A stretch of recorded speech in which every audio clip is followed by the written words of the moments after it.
Okay, welcome ladies and gentlemen. Sorry about that, technical difficulty. So, I just want to start off by mentioning the scope for you, EMS scope that I have in my hand over here. So, the EMS scope is really straightforward, really straightforward. You have the advantages and disadvantages. So let me just start over. So you have the advantages and disadvantages of the command and market systems.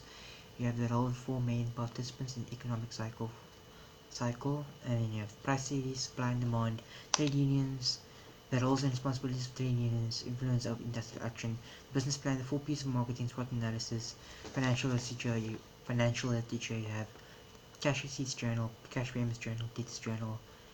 Yeah, the usual lot. It's very straightforward, and the reason why these are straightforward is because what you're gonna have to need, a lot of the marks will come from the financial literature part of the exam, which will be your cash payment journal, your cash receipt journal, debtors journal, etc. That's where a lot of your marks will come from. I'll cover that in different live stream. Right now, I just want to cover the content of EMS. And the first thing we did in EMS, let me just rewind you guys a bit back, is the economic system. Remember this page with the communism and capitalism and socialism and free market economy and command and centrally planned economy. Remember this? Okay, so I admit I'm not fully prepared today for you guys. I didn't know Caleb wanted to do EMS today, so let's do EMS. So economic systems. First, some work, advantages and disadvantages of the command and market systems. But let me first start off by refreshing our minds of what all of that means. So the economic systems. What is an economic system? An economic system decides which goods and services are produced in an economy and how many goods and services are consumed. An economic system will also decide how goods and services are distributed to the population. So that's what an economic system is. Now, some words that might help you is capitalism and communism and mixed economy. Now, those are the three types of an economic system. And now, countries are moving on to war over these economic systems. So, an economic system is something that a country adopts and how they conduct business. And yeah, how they conduct business. You either live in a capitalist society, a mixed economy, or a communist or socialist economy. Really basic, simple stuff. I don't think I need to explain any more about that. Okay, so you get the three types. You get free market, command, centrally planned, mixed economy, also known as capitalism, communism, and mixed between communism and capitalism. So free market, otherwise known as capitalism, is all economic activities is controlled by private individuals, and they're all directed by private individuals. The government has no intervention whatsoever, or they have very little intervention, but mainly no intervention in a capitalist society, also known as free market economy. Then we have command and centrally planned economy. This is also known as communism, and this is a system where the country's economy is completely controlled by the government. Government really, let me just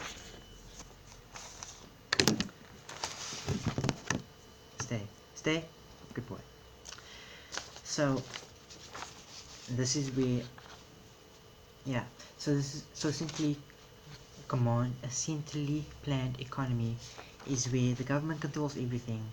The government controls trade, the government controls taxes, the government controls businesses, and the government decides how things are produced, how goods and services are delivered to the population.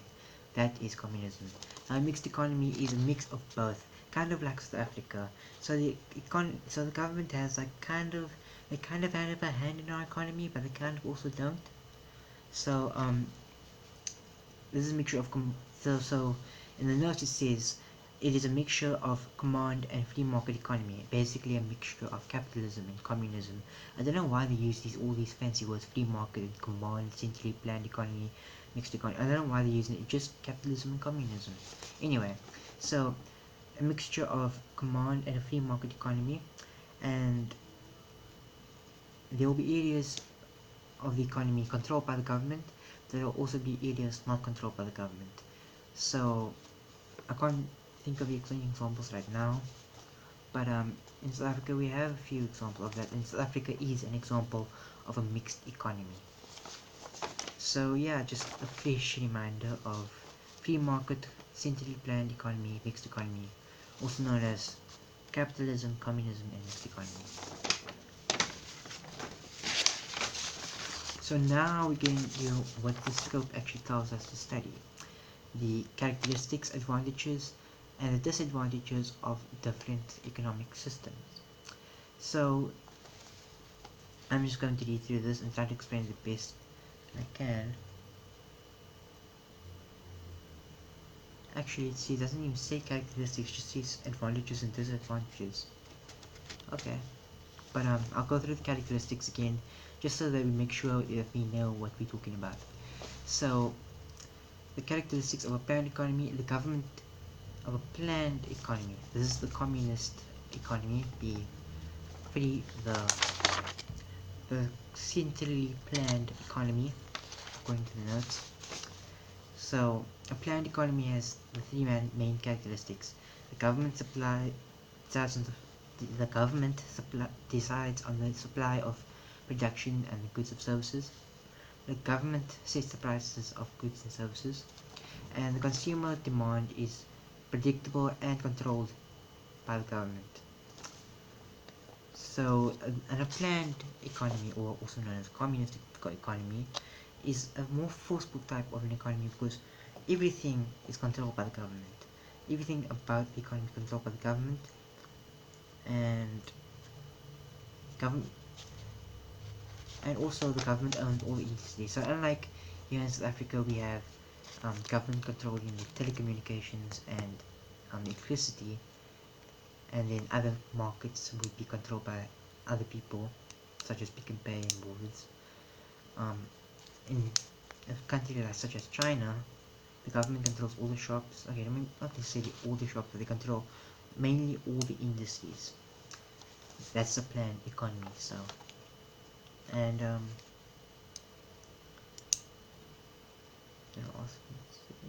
so yeah, let's move on to the advantages of the planned economy.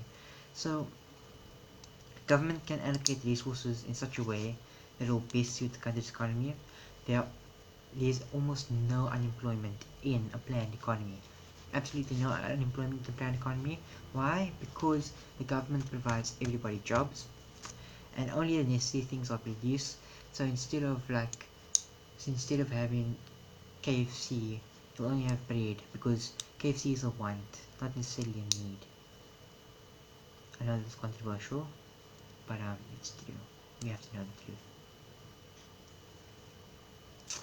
And it's also easier to achieve the country's economic goals because everybody knows their role in the economy. So you get that guy who's like, maybe I want to be like, maybe I should be a pilot, but I also want to be a salesperson, but I want to be a pilot, but I also want to be a salesperson. Like, I want to be in a shop, but I also want to be in a plane. Like, what do I do? Like, should I switch jobs? Should I don't know what to study. I mean, I could always be like a cashier or something, but like, I want to be a pilot as well, but I'm too scared to fly planes, but I like being high, I mean, what should I do? Okay, now in a planned economy, that hardly ever exists. In fact, well, even if it does, it's not supposed to exist, because every person in a planned economy is supposed to know what they are supposed to do and what their role in the economy is. So those are the advantages. Just to go over it again, the government allocates resources in such a way that it to best suit the economy and their citizens. There are always job opportunities for everybody, so there's really unemployment, or the unemployment is very low. Only the necessary items are produced. No unnecessary items or any items that could waste the country's resources are produced. And it's easier to achieve the country's goals because everybody knows their role in the economy. So here comes the disadvantages of a planned or communist economy. If something goes wrong in the government, it will have a really huge effect on the economy, because again, the government controls the entire economy.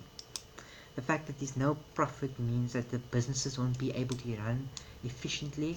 This is the thing that businesses thrive on. This is the thing that capitalism thrives on, making a profit.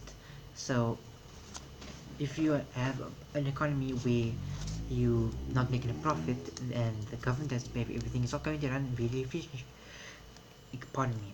It's not going to run very efficiently. So it's quite obvious and quite logical. If you're not making a profit, you're not going to be able to run things as the way they should in a business. And also,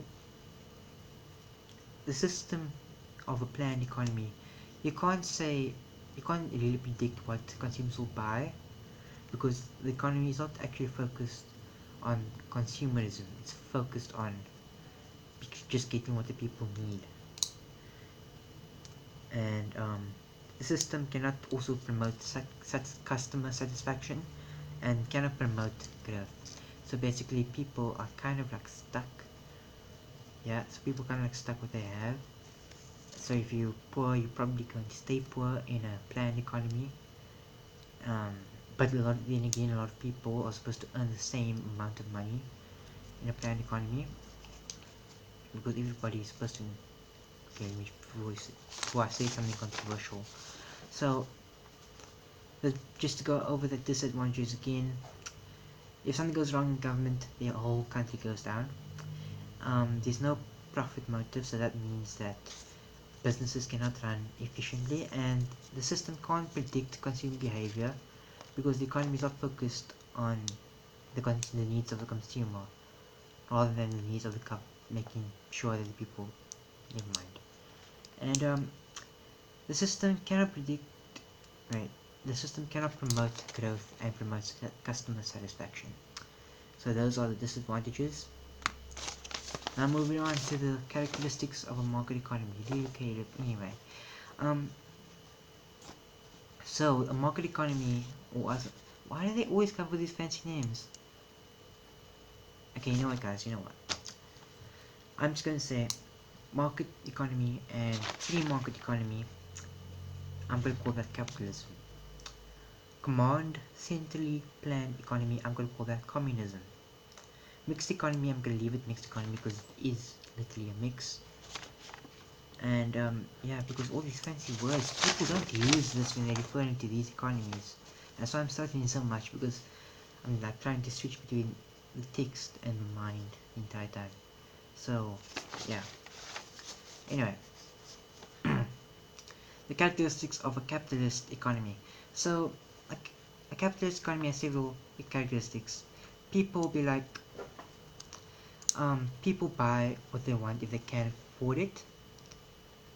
So like, if you see a pair of Nikes for 2,000 Rand and you earn 3,000 Rand, you are going to buy the pair of Nikes because you earn 3,000 Rand and Nikes cost 2,000 Rand, and you're going to buy it because you want it. That is capitalist society.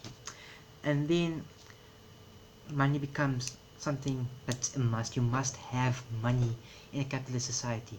Even in a mixed economy, which is a mix of communism and capitalism, you need money to survive. Everybody needs money to survive. What an unfortunate world we live in. Wow. That's really suck to be poor. I mean, look at this. I'm not even live streaming in widescreen. That's not, anyway. So that money becomes a need, and making profit rather than satisfying social needs. So unlike a planned economy, they make sure that the people have bread, and make sure that people have health care, and make sure that the people have the basic needs of life, not the needs. They see the needs of the human to survive, rather than the needs of human to want.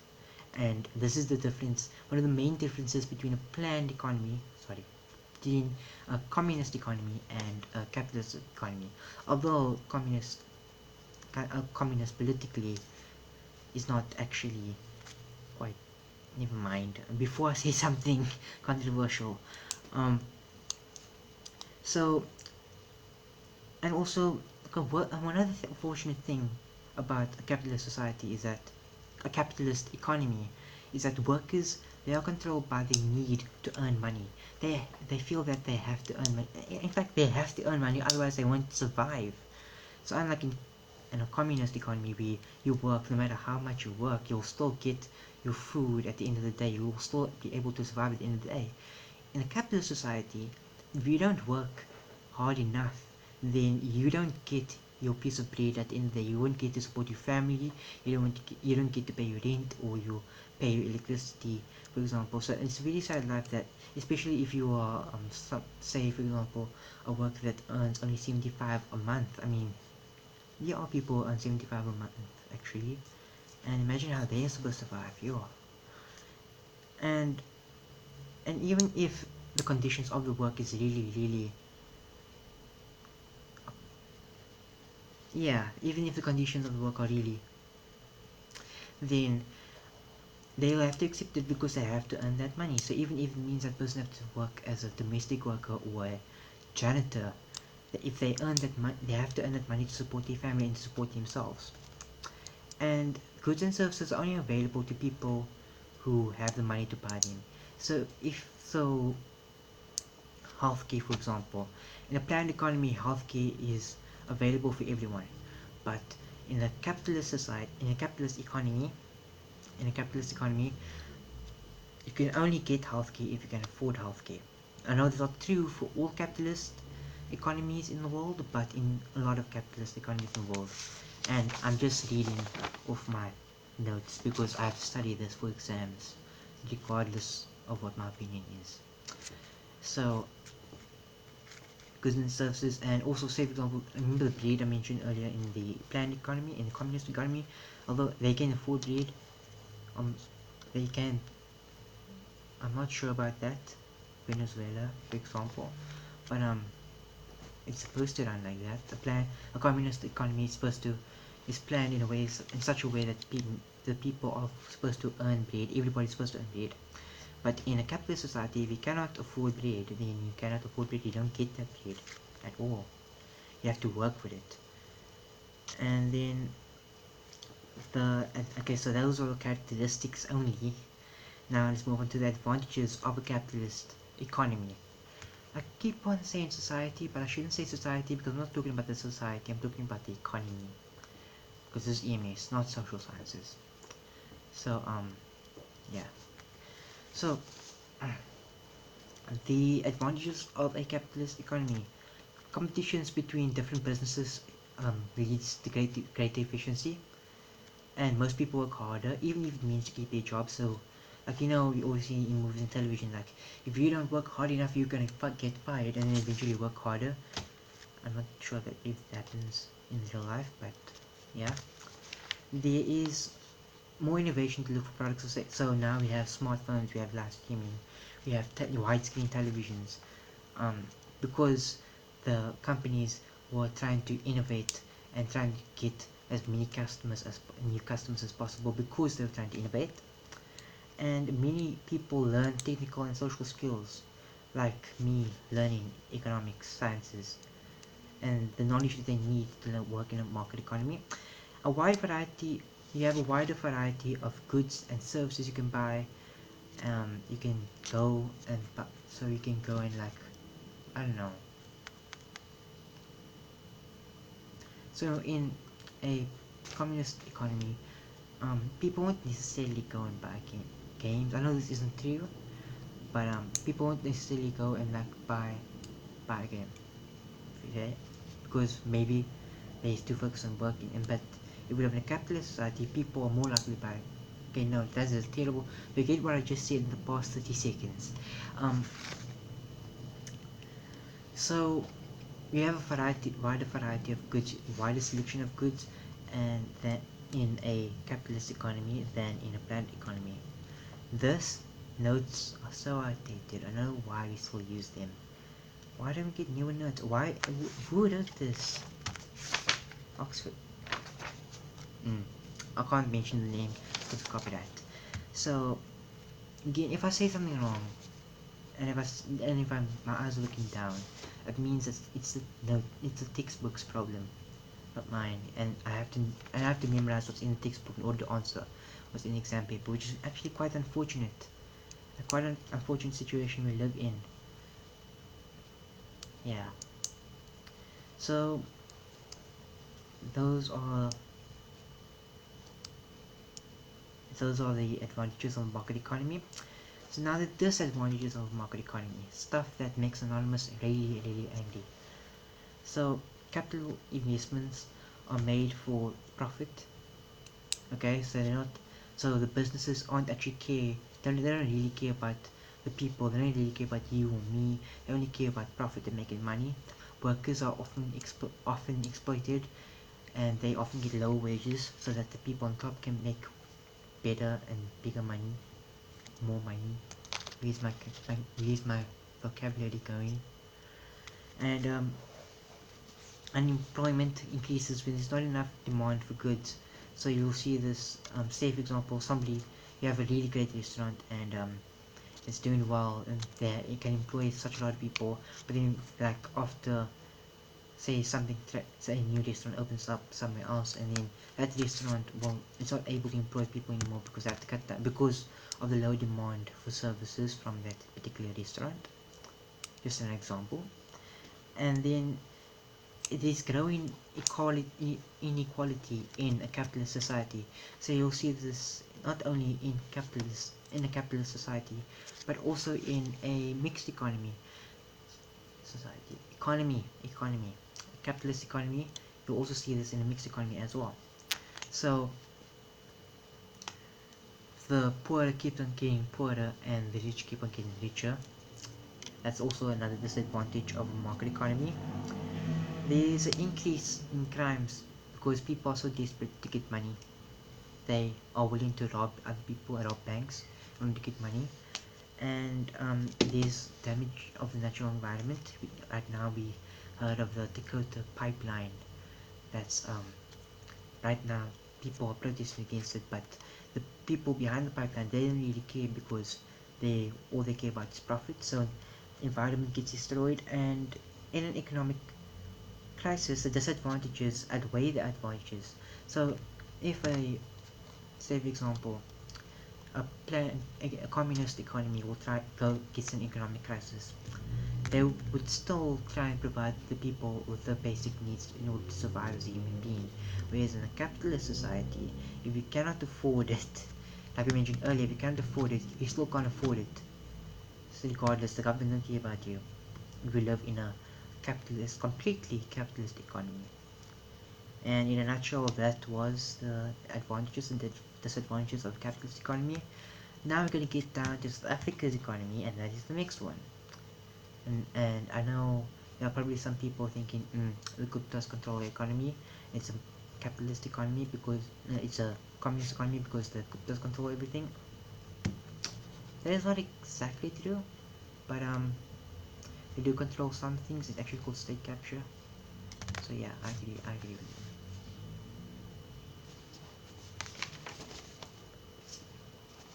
So, the characteristics of a mixed economy. A mixed economy has several main characteristics. They allow free enterprise, they private ownership of all industry. So, in South Africa, here we have Eskom, and we have Telkom, and we have SAA, and all these other SOEs in the country. But but there are also people who, but government also allows you to run your own business in this, even if it means that you run it in the same industry that the government is running it in. So if you look at MWeb, for example, we have Telkom providing us with internet, but MWeb also has the opportunity to provide us with internet. Look at SAA flies over the country, but we also have Mango and Kalula. If we look at Eskom, yes, we have Eskom, but there are also private electricity providers as well. So those are and then the government has various control. They have control over businesses through various labor, consumer, and environmental laws. So there are certain laws put in place by government to regulate industry and business in all industries, and the government subsidizes for social needs. So say for example pension, you can get pension, you can get child grants, SASA, basically SASA, pensions, child grants, and we also have schools that are subsidized. We also have a lot of things that are subsidized in this country thanks to the government. But not everything is subsidized, unlike in a planned economy.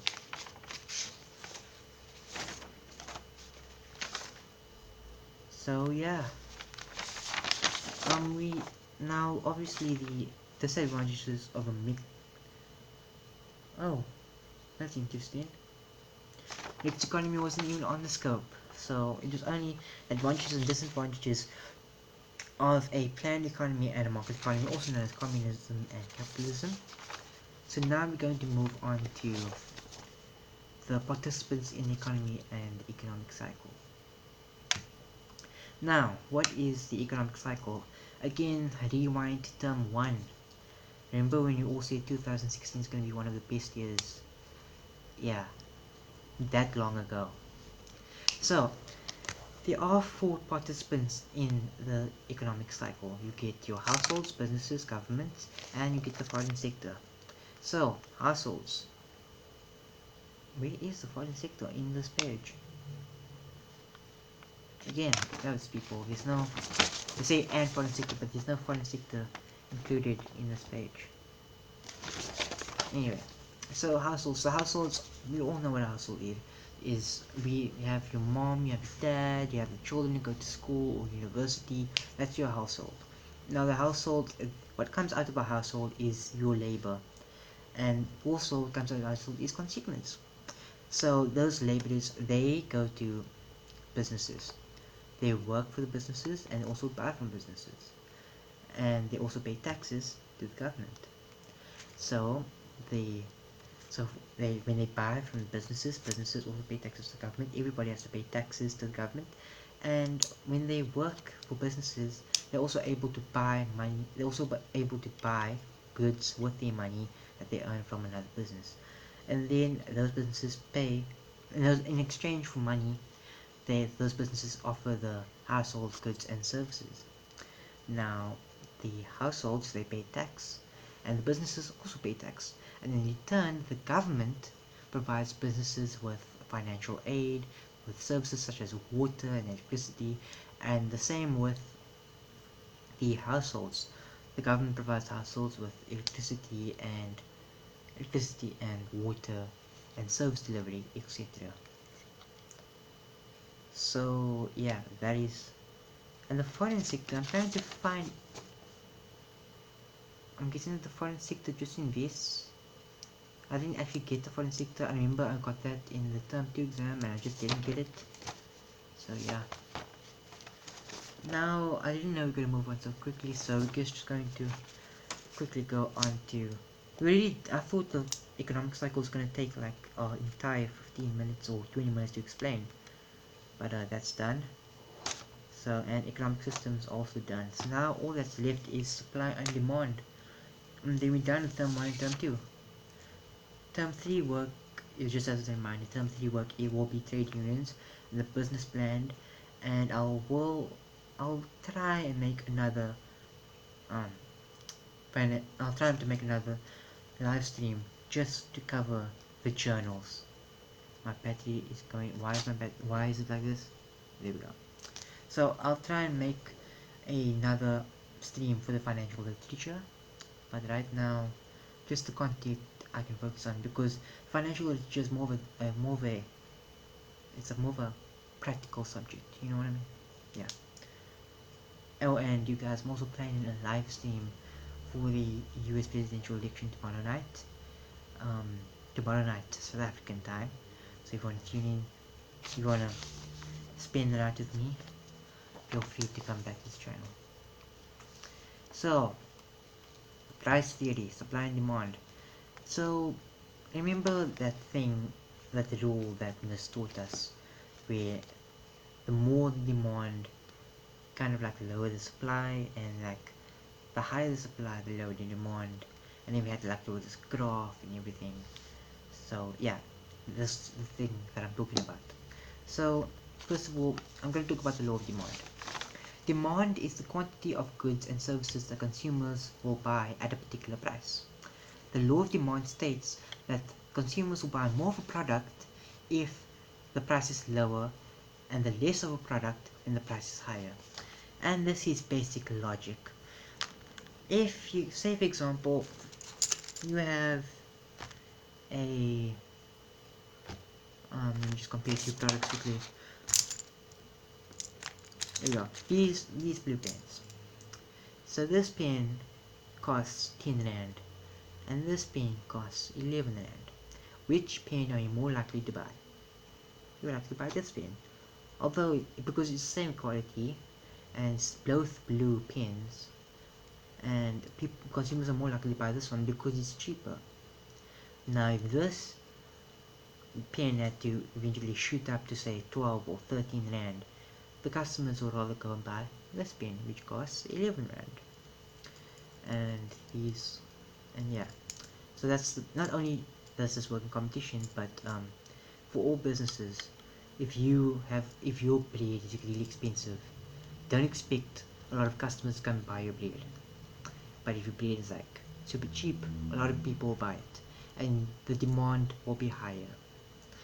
So demand can be influenced by the income of the customers, the prices of similar other goods like I just did with the pen comparison, and the preferences of customers. So this will be your target market, basically the consumers. That's where advertising comes in, but that's a whole different conversation, not in supply and demand. So remember that table that we had to draw? Yeah, kind of like this.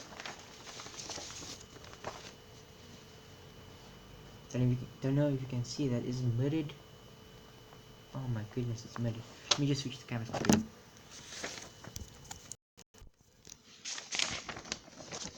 So here we have it. Here's the first graph, the graphical illustration of the demand curve. So the higher the price, the lower the demand.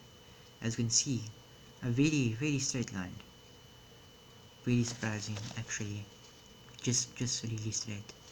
And then we have a graph showing this thing. Remember this? Okay, so I'm going to explain this really quickly. So we have point A, okay, the surplus.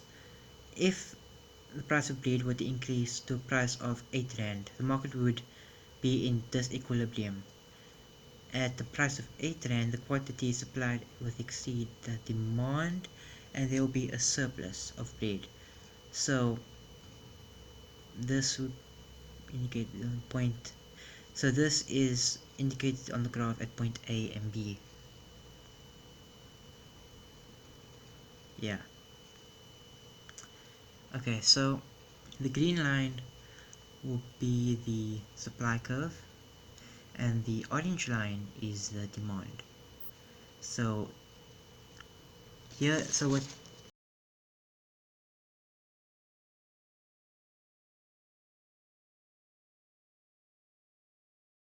be the same, because you see what happens if when the demand is higher, then there's less supply. When the demand is lower, then there's more supply, and then you get the surplus. But when the demand is lower, sorry, demand is higher, check that fact for you and for me, and the entire human race, because there are people dying, and you know the song. So the gradient, and the demand also has a negative gradient. Okay, and also this is the price over here, and that would be one. Move on to the law of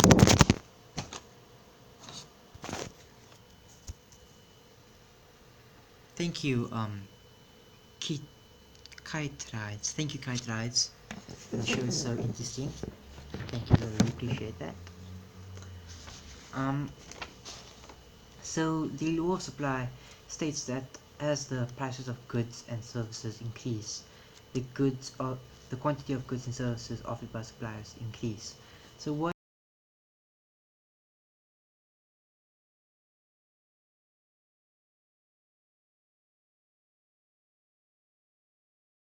does that mean? So I'm also having trouble trying to understand that, because this is bringing back so much memories. Um, just give me just give me 10 seconds.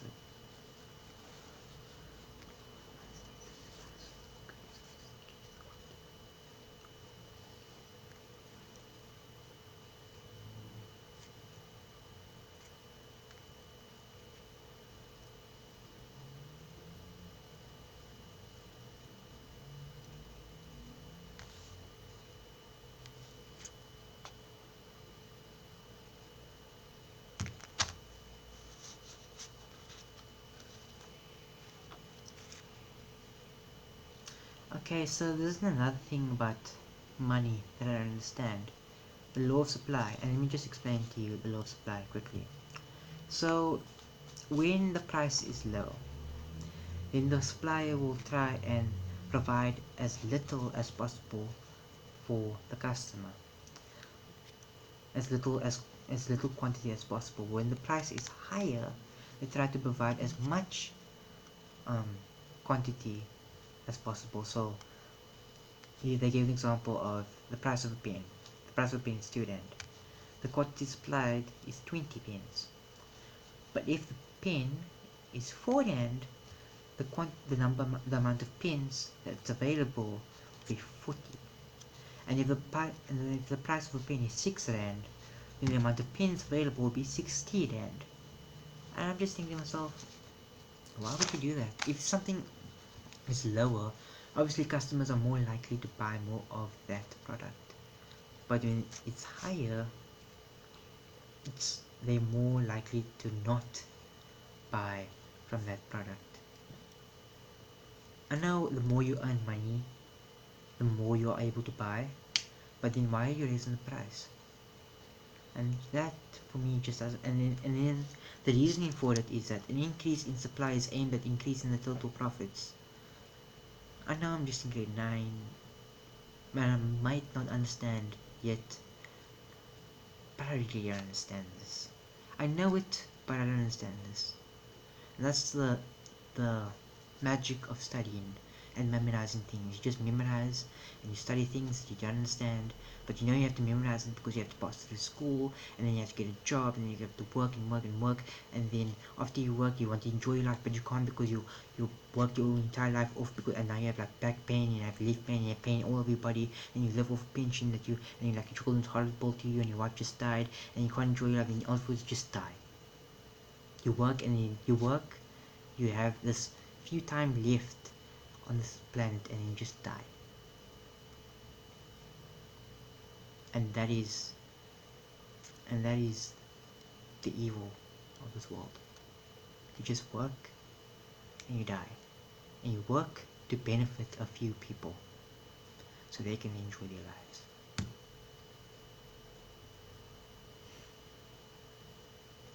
Anyway, back to studying. So yeah, so again we have another lovely graph here. So this is, no, not that one, this one. So you have this lovely graph here. It shows it's a total opposite to the demand curve. So there you can see the price in rands. If it's 6 rand, then it will be 60 pence. If it's 6 rand, it'll be 60 pence. Obviously, if the price is higher, it will be 100 pence available. That's the supply curve. And the supply curve and the demand curve are always in opposite directions, and then they meet for like a while, and then after we wake up. So yeah, we did. So just this last. Oh goodness, look at all of this.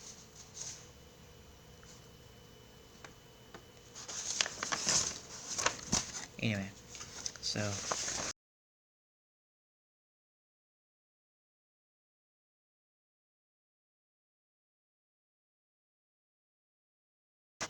Equilibrium price and quantity.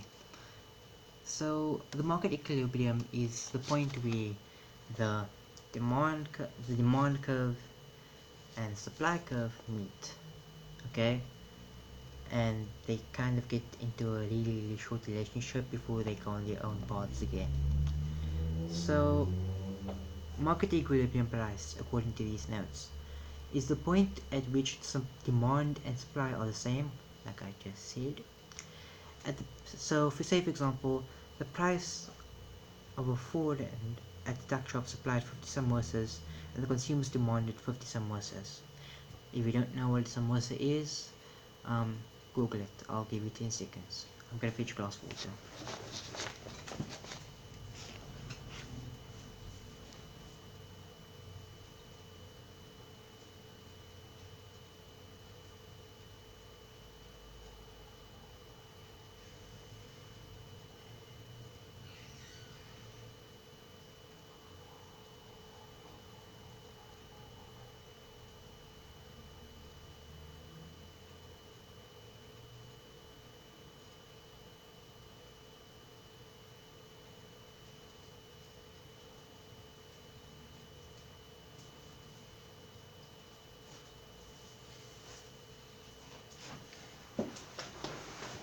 Okay, so now you know what a samosa is, you know what I'm talking about. So, the market equilibrium price is the price at which the quantity supplied and demanded are exactly the same. Yeah, it's basically explaining the same thing. But the thing is that it seldom happens. Yeah, there's often a surplus of goods or a shortage of goods, and businesses they try to reach this point as much as possible.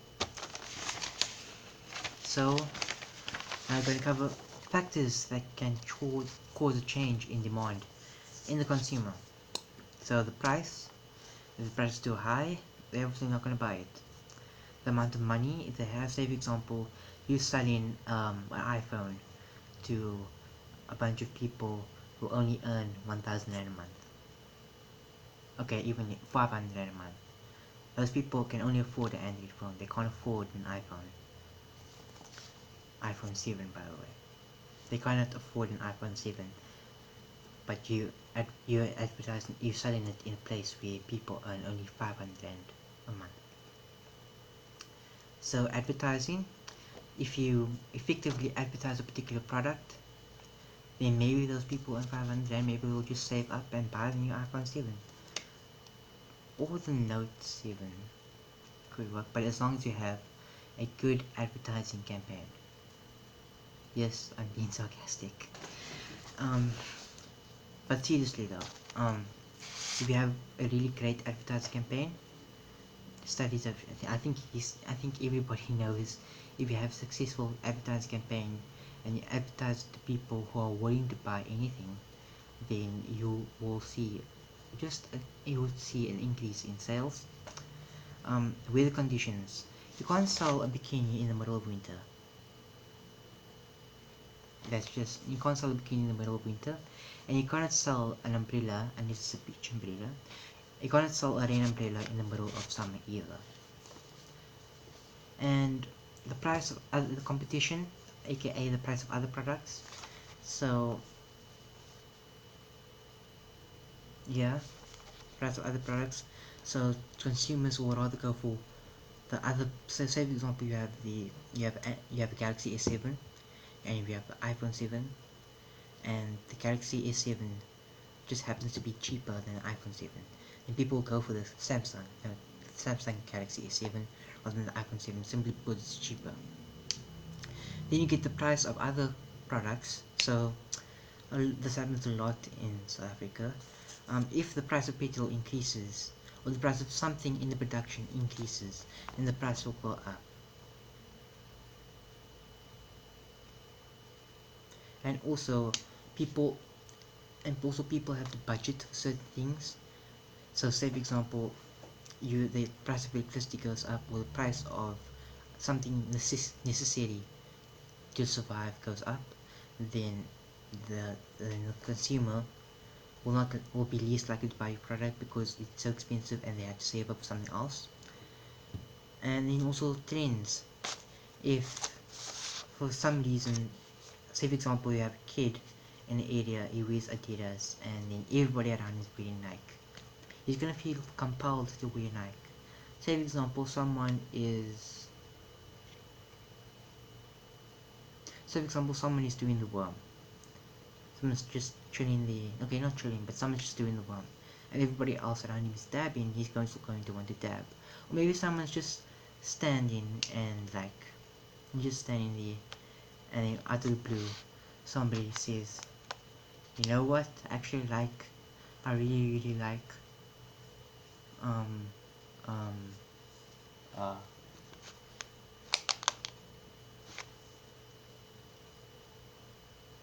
Yeah, I want to make a joke, but I don't want to seem controversial. So right now, just I have nothing. I have nothing on me.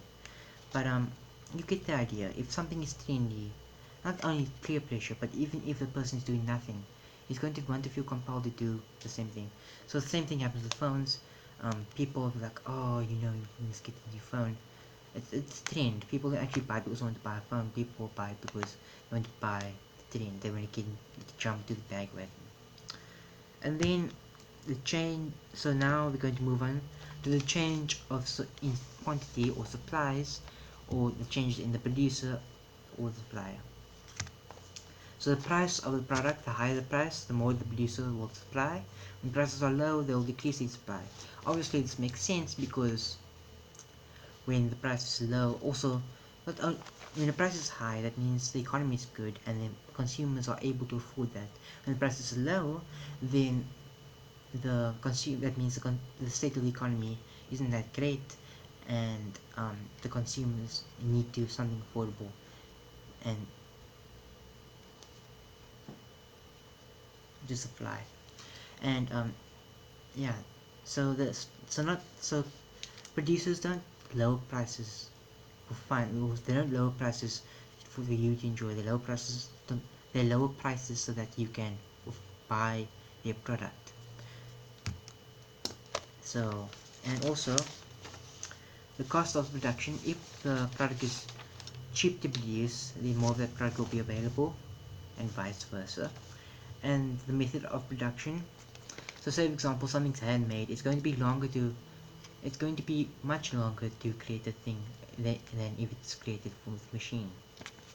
Then you get the number of producers. If there's multiple factories producing something at the same time, the more the product will be available. However, if it's one factory producing that thing once at a time, then less of the product will be available. Done. That is 50 minutes. And I'm glad I took that break. So anyway guys, thank you for tuning in. Thank you to Kite Rides for commenting that it's interesting. I really appreciate that. I appreciate the love.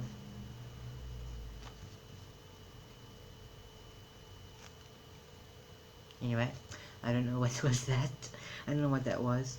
But appreciate Kite Rides for tuning in, and appreciate everyone else for tuning in.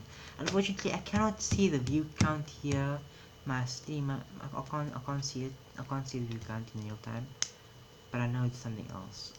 I know it is. Anyway, thank you for everyone tuning in. I'm Elias the Reporter, and I am signing out.